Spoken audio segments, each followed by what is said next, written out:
কোটা পদ্ধতি বাতিলের দাবিতে ঢাকা টাঙ্গাইল, ঢাকা রাজশাহী ও কুষ্টিয়া খুলনা মহাসড়ক অবরোধ করেছে শিক্ষার্থীরা। এর ফলে মহাসড়কগুলোতে দেখা দিয়েছে দীর্ঘ যানজট।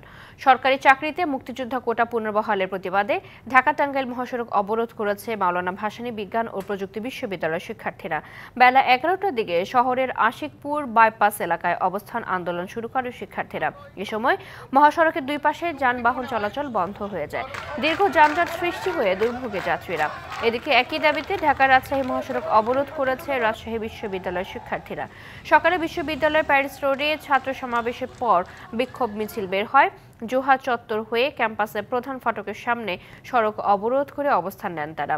কোটা সংস্কারের দাবিতে কুষ্টিয়া খুলনা মহাসড়কে পদযাত্রা ও ছাত্র সমাবেশ করেছে ইসলামী বিশ্ববিদ্যালয়ের শিক্ষার্থীরা।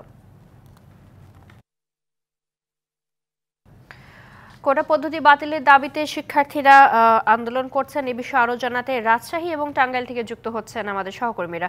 শুরুতেই চলে যাব রাজশাহীতে, আছেন সহকর্মী সাইফুর রহমান। সাইফুর, জানাবেন সেখানে ছাত্র আন্দোলনের কি পরিস্থিতি এখন দেখছেন?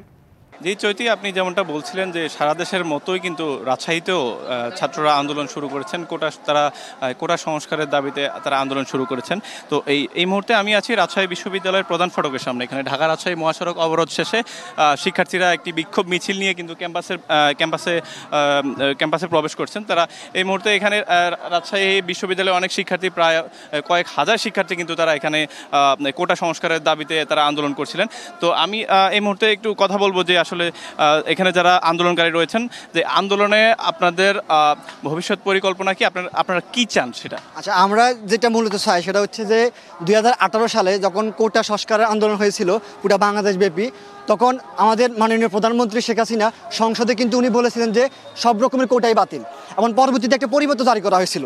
এবং এই পরিবর্তনের মাধ্যমে সরকারি চাকরিতে নিয়োগের ক্ষেত্রে যারা বিগত যে 40, 41 এবং 43 বিষয় ছিল সম্পূর্ণ মেধার ভিত্তিতে সেটা নিয়োগ হয়েছিল। এখন আবার আমাদের যে কিছুদিন আগে সম্ভবত 6 জুন হাইকোর্ট, 5 জুন হাইকোর্ট একটি আদেশ জারি করে যে ওই পরিবর্তনটি বাতিল করা হয়েছে। তাহলে আমাদের কথা হলো, আমরা যে আন্দোলন করেছিলাম 2018 সালে, যে আন্দোলনের ফলশ্রুতিতে মাননীয় প্রধানমন্ত্রী শেখ হাসিনা আমাদেরকে আশ্বস্ত করেছিলেন, বাংলার আপামর ছাত্র সমাজকে যে বিশ্বাসটা দিয়েছিলেন, আমরা যে আশ্বস্ত হয়েছিলাম সেটা কোথায় গেল? তাহলে এমন পরিবর্তন কেন জারি করা হলো যেটা হাইকোর্ট থেকে বাতিল হবে? ধন্যবাদ। আপনি একটু বলবেন যে আসলে আপনাদের দাবিটা কি? আমাদের দাবিটা হচ্ছে কোটা সম্পূর্ণ নির্মূল না, কোটা হচ্ছে আপনি সংস্কার করতে হবে।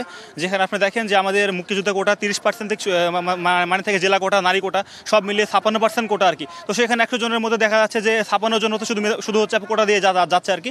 আর মাত্র 40% কোটা, আর মাত্র 40% যেটা শুধু আমাদের মেধাবীরা আর কি পাচ্ছে আর কি। ধন্যবাদ।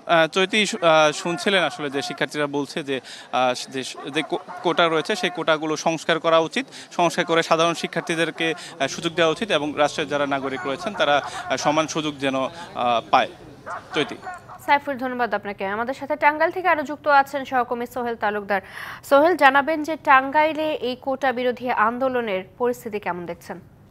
চৈতি, সর্বশেষ তথ্য আপনাকে যদি দিয়ে রাখি যে 12টার শুরুতেই এই মাওলানা ভাসানী বিজ্ঞান ও প্রযুক্তি বিশ্ববিদ্যালয়ের যারা শিক্ষার্থী তারা এই ঢাকা টাঙ্গাইল মহাসড়কে অবস্থান কর্মসূচি যেটা অবরোধ করে রেখেছিল সেই অবরোধ কর্মসূচি তারা প্রত্যাহার করে দিয়েছে। তারা প্রশাসনের কাছে একটি বার্তা দিয়ে গেছেন যে সরকার যদি এ বিষয়ে দ্রুত কোনো আশু পদক্ষেপ না নেয় সেক্ষেত্রে তারা কিন্তু আরো কঠোর থেকে কঠোর আন্দোলনে তারা যাবেন, এমনটাই তারা হুঁশিয়ারি ব্যক্ত করেছেন। এই মুহূর্তে মহাসড়কে যানবাহন চলাচল শুরু হয়েছে, তবে সেই যানবাহনের ধীর গতি, যেটি আপনি জানেন যে ঢাকা টাঙ্গাইল মহাসড়কটি খুবই গুরুত্বপূর্ণ। উত্তরবঙ্গের প্রায় 22টি জেলার যানবাহন এই মহাসড়ক দিয়ে চলাচল করে, ফলে এই যে 1.5 ঘন্টা মহাসড়কে যানবাহন যে আটকে ছিল সেই আটকে থাকার ফলে উভয় পাশে প্রায় 20 কিলোমিটার করে যানজটের সৃষ্টি হয়। সেই যানজটের ভোগান্তিতে পড়েছেন আর কি মহাসড়ক ব্যবহারকারীরা। এর ফলে যে মহাসড়কের দুই দিকে যে যানজট, সেই যানজটে স্থবির হয়ে আছেন এই মহাসড়ক ব্যবহারকারীরা। যা পর্যাপ্ত পরিমাণে পুলিশ সদস্যরা মোতায়েন রয়েছেন এবং এর ফলে যে তারা বলছেন যে দ্রুতই তারা এই যানজটের পরিস্থিতি যেটি রয়েছে সেটি স্বাভাবিক করা যাবে। এই যানজটের নাকালের ফলে কিন্তু যারা সাধারণ যাত্রী যারা রয়েছে সেই সাধারণ যাত্রীদের মধ্যে চরম গরমের কারণে চরম কষ্টের মধ্যে তাদের পড়তে হয়েছে। আর আন্দোলনকারী যারা রয়েছেন সেই আন্দোলন এখন প্রত্যাহার করে নিয়েছেন। প্রত্যাহার করে তারা সরকারকে দ্রুত এ বিষয়ে পদক্ষেপ নেওয়ার আহ্বান জানিয়েছেন এবং দ্রুত পদক্ষেপ গ্রহণ করা না হলে সেক্ষেত্রে তারা আরও কঠোর কর্মসূচি দিবেন।